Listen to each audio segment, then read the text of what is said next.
اور یہ نادان، یہ ان پڑھ، یہ جاہل اور پڑھا لکھا جاہل مسلمان یہ سمجھتا ہے جی فلانے بزرگ ہمارے گھر آئے، اوتار تجائے نا، ہمارے تو بھاگ کھل گئے، اوتار آئے ہیں، اترے ہیں، اس طرح سے گمراہ ہوتا ہے، ذلیل ہوتا ہے۔ اب وہ آتے ہیں تو کہتے ہیں جی اب بکرے ذبح کرو، مرغے ذبح کرو، یہ کرو وہ کرو، تعویذ کرو، پلیتے کرو، اس طرح سے ان کے وہ کہتے ہیں بس جی ولی اللہ ہیں، اس طرح سے مدد کر۔ یہ ان کو نہیں پتا ہے۔ دیکھیں یہ حقیقتیں ہیں کہ شیطان کس طرح سے انسانوں کی شکل و صورت اختیار کرتا ہے۔ آگے بڑھتے ہیں۔ اب سوال یہ پیدا ہوتا ہے کہ کیا وہ شیطان اس کے اندر یہ طاقت ہے کہ وہ شکل و صورت اختیار کر سکے؟ حضرت ابو یعلا محمد بن حسین بن فرہ کہتے ہیں، ان کا بیان ہے کہ اللہ تعالیٰ نے ان شیطانوں کو، یہ خود بخود اتنی طاقت نہیں رکھتے ہیں کہ اپنی حقیقت تبدیل کر لیں، بلکہ اللہ تعالیٰ نے ان کو کچھ کلمات سکھائے ہیں یا کچھ اعمال ہیں، کچھ کام ہیں، جب وہ کلمات کہتے ہیں تو اللہ تعالیٰ ان کی وہ حیت تبدیل کر دیتا ہے، ان کی وہ شکل بدل دیتا ہے، یا جب وہ عمل کرتے ہیں، وہ کام کر لیتے ہیں کچھ مخصوص، تو اس طرح سے اللہ تعالیٰ ان کی شکلوں کو تبدیل کر دیتا ہے، تو اس طرح سے وہ شکل بدل لیتے ہیں۔ لیکن یہ ان کی بات جو حضرت ابو یعلا محمد بن حسین کی یہ جو بات ہے یہ دلیل کی محتاج ہے، اس کے اوپر ان کی کوئی دلیل نہیں ہے، ان کے پاس اس کی کوئی دلیل نہیں ہے، یہ ان کا قول ہے۔ لیکن اس بات سے ملتی جلتی حضرت عمر بن خطاب رضی اللہ تعالیٰ عنہ کا ایک قول ہے جو اثر ہے۔ حضرت عمر بن خطاب رضی اللہ تعالیٰ عنہ کے سامنے کچھ بھوت پریتوں کا ذکر کیا گیا کہ کچھ لوگ اس طرح سے صحراؤں میں لوگوں کو گمراہ کرتے ہیں، اس طرح کی مطلب شکل و صورت اختیار کر کے، تو حضرت عمر بن خطاب نے فرمایا ان احدا لا يستطيع ان يتحول عن صورته التي خلقه الله عليها، تم میں کا کوئی بھی اس بات کی طاقت نہیں رکھ سکتا ہے کہ وہ اللہ تعالیٰ نے اس کو جس شکل و صورت کے اوپر بنایا ہے وہ شکل و صورت تبدیل کر کے، چینج کر کے کوئی دوسری شکل صورت اختیار کر لے، ان کے اندر یہ طاقت نہیں ہے۔ لیکن لہم سحرہ کسحرتکم فاذا رأیتم ذلک فاذنوا، یعنی لیکن ان شیطانوں کے اندر بھی جادوگر ہوتے ہیں، ان شیطانوں کے اندر بھی جادوگر ہوتے ہیں، تو جیسے تمہارے درمیان جادوگر ہوتے ہیں کہ جیب میں سے کوڑی نکالی اور آپ کے ہاتھ میں دیا تو جناب 10 کا نوٹ ہے، اور ہمارے ہاں آدمی کو جھکا کر کے وہ ڈفلی بجاتا ہے ڈم ڈم ڈم ڈم ڈم، اور وہ چمڑی نکالتا تھا تو پیسے نکلتے تھے، کھن کھن کھن کھن کھن پیسے نکلتے تھے،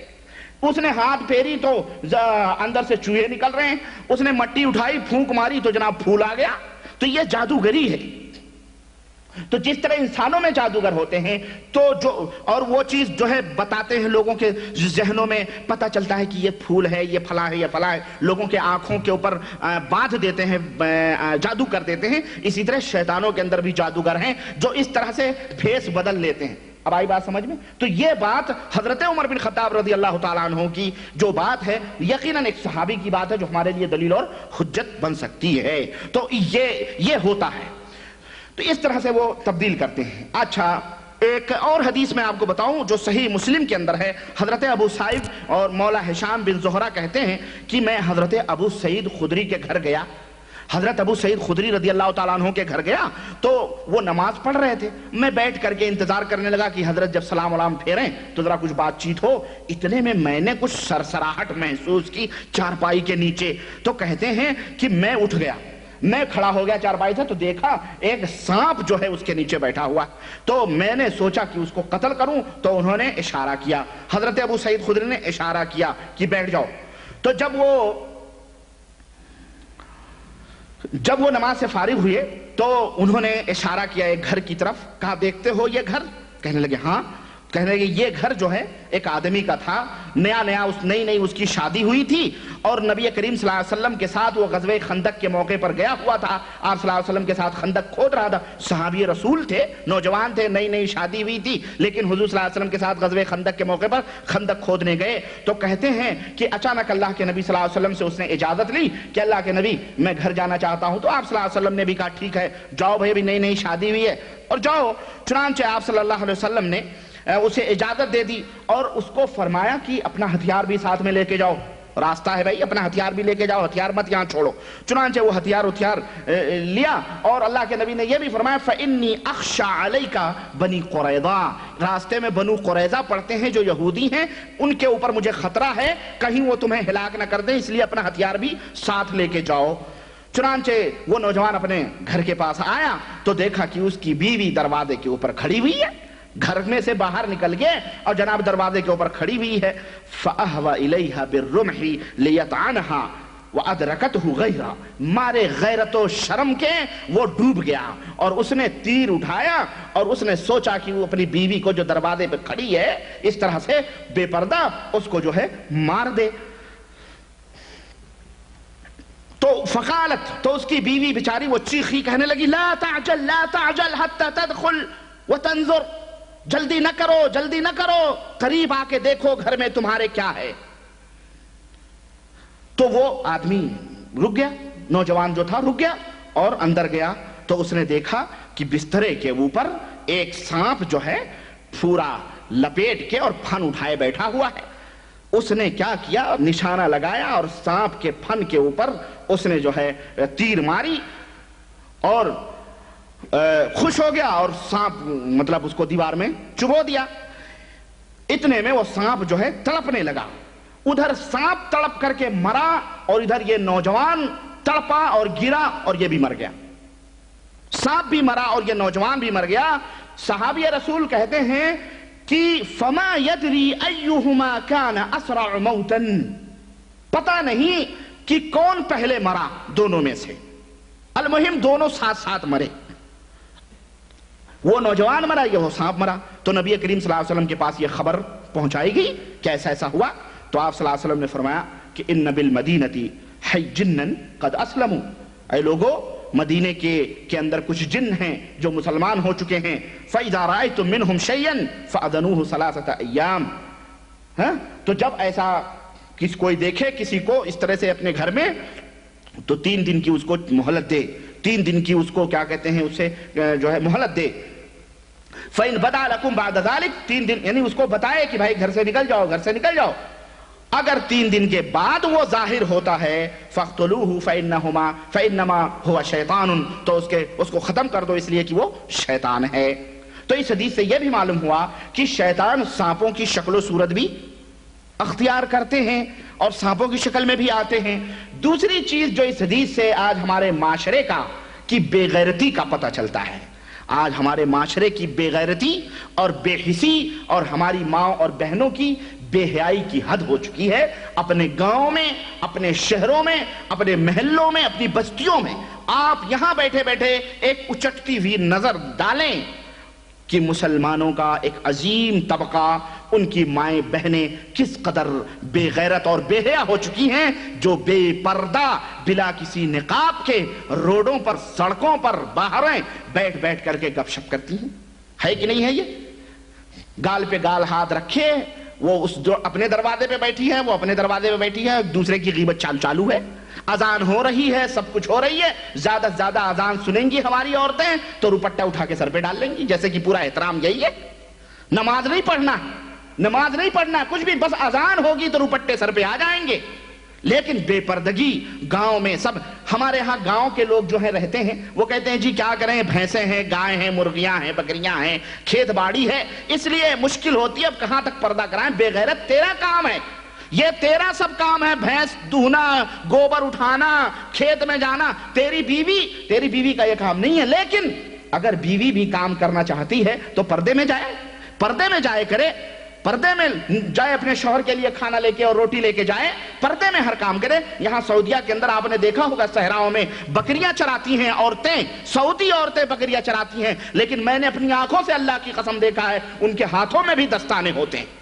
کیا وہ پردہ نہیں ہے؟ چہرہ تو ڈھکا ہی رہتا ہے، ہاتھوں میں بھی دستانے ہوتے ہیں۔ اس طرح پردے کا احترام ہے۔ لیکن ہم اتنی بے حیا اور بے غیرت ہو گئے کہ اپنی ماں بہنوں کو کھیت باڑی تو چھوڑو، جناب عالی بڑے شوق سے اپ ٹو ڈیٹ بن کے ایک بالشت کا بلاؤز اور جو ہے چنری پہنا کے، ساڑی پہنا کے اور مارکیٹ میں گھوم رہے ہیں، لپسٹک منگا نظارے کر رہے ہیں۔ اس کو شرم نہیں آتی؟ یہ شیطان کا گھر ہے، عورت کو اس طرح سے پھرا رہا ہے، اتنا بے حیا اور بے غیرت ہو گیا۔ اور یہ عورتیں بھی اتنی بے حیا بے غیرت ہو گئیں کہ شوہر تو سر سے پیر تک کھلا ہے، پینٹ شرٹ کوٹ پینٹ سب کچھ ایک رتی برابر کا جسم اس کا نہیں دکھ رہا ہے، اور یہ ایک بالشت کا بلاؤز پہن کر کے گھوم رہی ہے، پتہ نہیں کون سے فخر میں، پتہ نہیں کون سے شان میں۔ آپ دیکھیں یہ بے حیائی کی حد ہے مسلمانوں، اس لیے اپنی عورتوں کو پردہ کراؤ، پردہ اپنی بہنوں کو پردہ کراؤ، اللہ کی لعنت آئے گی اگر پردہ نہیں کراؤ گے تو۔ اپنے گھروں میں پردہ کراؤ، اپنے خاندانوں میں پردہ کراؤ، کھیت اور باڑی ہو کرے کام عورت لیکن با پردہ ہو کر کے کرے۔ کون منع کرتا ہے چادر اوڑھنے سے؟ چادر اوڑھ کے باہر نکلو، لیکن نہیں جناب علی اس طرح سی بے پردگی۔ یہ غیرت مند صحابی کو دیکھو کہ عورت کو دروازے پہ کھڑا ہوا دیکھا تو تیر تان لیا کہ ہم تجھے ختم کر دیں گے، تو دروازے پہ کیسے آ گئی؟ آج دروازہ تو دروازہ رہا، ہم نے تو اسے فلم ہالوں میں، سینما ہالوں میں، کلبوں میں اور نائٹ کلبوں میں باقاعدہ ڈینس کرواتے ہیں جناب، بازو میں بازو ڈال کے، پتہ نہیں کہتے ہیں ہم جی بڑے ترقی یافتہ لوگ ہیں، اور ہم یہ مولوی لوگ دقیہ نوس ہوتے ہیں، مولوی لوگ جو ہیں پچھڑے ہوئے لوگ ہیں، ترقیوں سے لوگوں کو روزہ۔ ظالم یہ ترقی ہے؟ تیری بیوی غیروں کی باہوں میں ڈینس کرے، غیر تیری بیوی کو دیکھے، غیر تیری بیوی کے اوپر نظر آئے، ترقی ہے یہ بے حیائی اور بے غیرتی ہے۔ خنزیر اور بلکہ کبوتر اور بلکہ جانور بھی اتنے بے حیا اور بے غیرت نہیں ہوتے ہیں جتنا آج کل کا یہ ہو گیا۔ اور جو ہمارے ملکوں میں جتنا ہی غریب ہے اس کے اندر اتنا ہی بے حیائی ہے۔ آپ یہ بھی دیکھ لو، کہیں گے جی 10x10 کا روم ہے، کہاں تک پردے کروائیں، چاہے وہ بامبے ہو، آپ دیکھ لو، ہم اشارہ نہیں کریں گے، ہر جگہ ہے یہ حال ماحول۔ اس طرح سے جھوپڑ پٹیوں میں رہیں گے، سڑی باز گندی سب کچھ، لیکن نماز نہیں پڑھنے جائیں گے، نہ عورتیں نماز پڑھیں گی، نہ مرد نماز پڑھیں گے، نہ پردہ ہے، نہ کچھ لحاظ ہے، نہ کچھ ہے، سب کی بھابیاں بنی، فلانے علاقے کا کچھ پتہ لتا نہیں ہے، لیکن محلے میں خالہ بنی ہے، بھابیاں بنی ہے، سب کے چل رہی ہے جناب عالی۔ ہاں تو اس طرح سے یہ حرام کاریاں ہیں، اس طرح سے اپنے ماحول اور معاشرے کو بناؤ، سنوارو اور اسلامی طور پر انہیں باپردہ بناؤ۔ غرض اس حدیث سے ہمیں یہ معلوم ہوا کہ شیطان مختلف شکل اور صورت اختیار کر سکتا ہے۔ اسی طرح سے جن جو ہوتے ہیں،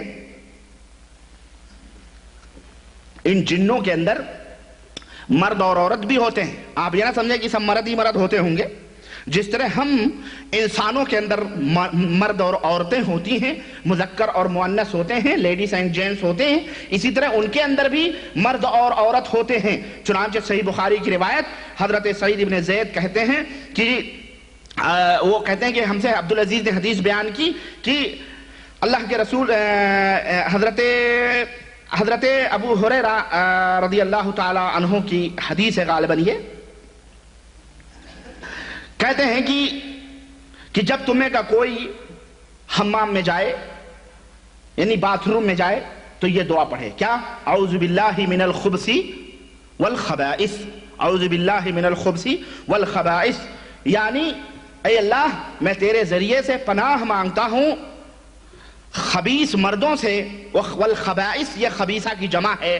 جو خبیثہ عورتوں سے، یعنی جن کی مردوں سے اور جناتی عورتوں سے میں تجھ سے پناہ مانگتا ہوں۔ تو اللہ کے نبی صلی اللہ علیہ وسلم نے جو یہ بتلایا کہ خبیث اور عورت کی انمان کا کرنا کے لیے مسلمان ہو گئے، یعنی ان کے اوپر بھی ضروری ہے اس اسلام کے اوپر عمل کرنا، تو کیا ان کے اندر بھی مختلف ادیان، مختلف مذاہب اور مختلف جو ہے دین ہیں، جس طرح آج ہم مختلف ہیں، کیا ان کے اندر بھی شیعہ، رافضی، قادیانی، یہودی اور نصرانی اور کرسچن اور فلانے ہوتے ہیں؟ کیا ان کے اندر بھی یہ ہوتا ہے؟ ایسے لوگ ہیں؟ تو اس کا جواب یہ ہے کہ یقیناً ان کے اندر بھی مختلف دین، مختلف مذاہب، ان کے اندر بھی یہودی، ان کے اندر بھی نصرانی، ان کے اندر بھی ہندو، ان کے اندر بھی پجاری، ان کے اندر بھی بھاجپا، ان کے اندر بھی RSS، ان کے اندر بھی سب کچھ ان کے اندر بھی ہوتے ہیں۔ ان کے اندر بھی اس طرح ہندوؤں کے کئی جیسے اقسام ہیں، یہ فلانا، یہ فلانا، یہ فلانا، یہ فلانے مذہب کا، یہ فلانے مذہب کا، اسی طرح سے بدھسٹ، زردشت، اور اسی طرح سے قادیانی، مرزائی، شیعہ، رافضی، بوہری، اسماعیلی، خواجہ، سب، اور مسلمانوں جیسے دیوبندی، حنفی، شافعی، مالکی، ان کے اندر بھی ہوتے ہیں۔ مختلف دین، مختلف مذاہب ان کے اندر بھی ہوتے ہیں۔ اس کی دلیل کیا ہے؟ قرآن کریم میں اللہ وحدہ لا شریک نے فرمایا کہ جب اللہ تعالیٰ نے ان جناتوں کے بارے میں خبر دیا اور اپنے بندوں کو بتلایا کیا کہ وَأَنَّ مِنَّ الصَّالِحُونَ وَمِنَّ دُونَ ذَلِكَ كُنَّ طَرَائِقَ قِدَدًا کہ ہم میں نیک لوگ بھی ہیں، برے لوگ بھی ہیں، ہم میں مومن بھی ہیں، ہم میں کافر بھی ہیں۔ تو اس سے پتہ اور ابن تیمیہ، علامہ ابن تیمیہ رحمۃ اللہ علیہ اس آیت کریمہ سے دلیل لیتے ہیں اور فرماتے ہیں کہ جس طرح مسلمانوں میں مختلف جماعتیں اور گروہ ہیں، کفار ہیں، مسلمان ہیں، اور مختلف اہل سنہ ہیں، اہل بدعت ہیں، مشرک ہیں اور کافر ہیں، اسی طرح ان کے اندر بھی جو ہے اس طرح کے لوگ ہیں، ان کے اندر بھی مشرک ہیں، بدعتی ہیں، رافضی ہیں، قادیانی، ان کے اندر بھی یہ تمام سب چیزیں موجود ہیں۔ تو اس طرح سے اس بات کا ہمیں ثبوت ملا۔ ایک اور بات یہ ہے کہ کیا جنات جنت کے اندر جائیں گے کہ جہنم کے اندر جائیں گے؟ یقیناً جو جس طرح ہم میں